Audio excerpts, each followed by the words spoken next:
रात के करीब 2 बज रहे थे।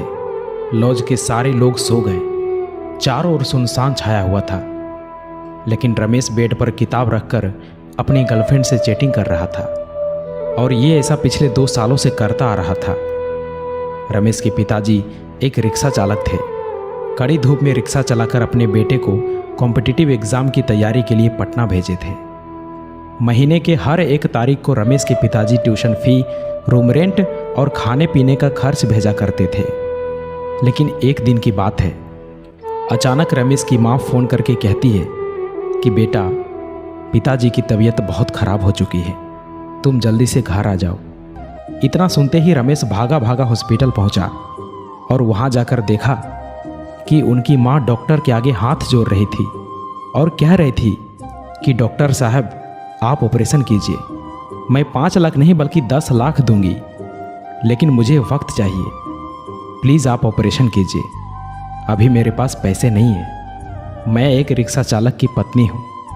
लेकिन डॉक्टर साहब हर बार एक ही बात कह रहे थे कि आपको पहले एडवांस पेमेंट करना ही होगा, तभी ऑपरेशन शुरू हो सकता है। रमेश की माँ गांव के सभी लोगों से मदद मांगी, लेकिन किसी ने भी उनकी मदद नहीं किया। ये सब देखकर रमेश की आंखों से आंसू नहीं रुक रहा था और पैसों की कमी के कारण अपने पिताजी को खो दिया। रमेश चिल्ला चिल्लाकर कहने लगा कि माँ, ये सब मेरी वजह से हुआ है, मैं उतना काबिल नहीं बन पाया जितना अभी तक मुझे बनना चाहिए था।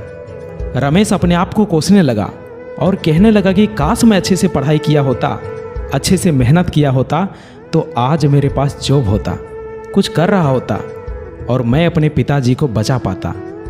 दोस्तों, आपके साथ कब क्या और कौन सी घटना हो जाए कुछ पता नहीं चलता, इसलिए अभी आप जो कर रहे हो, जिस काम के लिए आए हो, जो भी आपका लक्ष्य है, जो भी आपका गोल है, उसे पाने के लिए जी जान लगा दो। कोई तुम्हारी पर्सनालिटी नहीं देखेगा, कोई तुम्हारा दुख दर्द इमोशंस नहीं समझेगा। कोई पूछेगा तो बस इतना ही पूछेगा कि कमाते कितने हो। घर वालों ने तुम्हें नाम दिया, अब पहचान तुम्हें अपने दम पर बनानी है। अपने काम के प्रति इतने ईमानदार बनो कि असफलता दूर दूर तक नजर ना आए। प्यार का सहारा लोगे तो एक दिन बर्बाद हो जाओगे।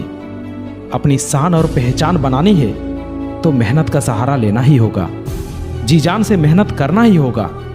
रोना बंद करो और अपनी तकलीफों से खुद लड़ो। देखो, समय तो तेजी से निकल ही रहा है। अगर वक्त के साथ मेहनत नहीं की, जिंदगी के एक एक महीने, एक एक सप्ताह, एक एक दिन, एक एक घंटे की वैल्यू नहीं की, तो साल के साथ साथ आपकी आधी जिंदगी कब निकल जाएगी कुछ पता नहीं चलेगा। याद रखना, कमजोर तू नहीं, तेरा डिसीजन है। तुझे तेरी डिसीजन से भी ज़्यादा जिद्दी बनना पड़ेगा। याद दिला खुद को कि तुझे तेरी मंजिल बुला रही है। खुद को ऐसा बना कि तेरी मजबूरी भी तुझे तेरी मंजिल तक पहुंचने का रास्ता लगे। देखो, आपका इस धरती पर आना आपके हाथों में नहीं है और जाना भी आपके हाथों में नहीं है, लेकिन इसके बीच का सफ़र तो आपके ही हाथों में है। तो क्यों ना कुछ बड़ा करके जाए। अरे, तुम्हारी ज़िंदगी में सभी दुखों का नाश होगा अगर तुम्हारा संघर्ष सबसे महान होगा।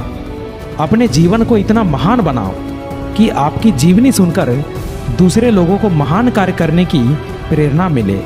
रास्ते कभी खत्म नहीं होते दोस्त, बस लोग हिम्मत हार जाते हैं। अगर तैरना सीखना है तो पानी में उतरना ही होगा। यूं किनारे पर बैठकर कोई गोताखोर नहीं बन सकता। सफलता तक पहुंचने का रास्ता आसान नहीं होगा।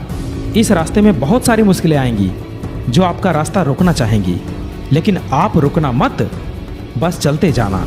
बदल जाओ वक्त के साथ या फिर वक्त को बदलना सीखो। मजबूरियों को मत कोसो, हर हाल में चलना सीखो।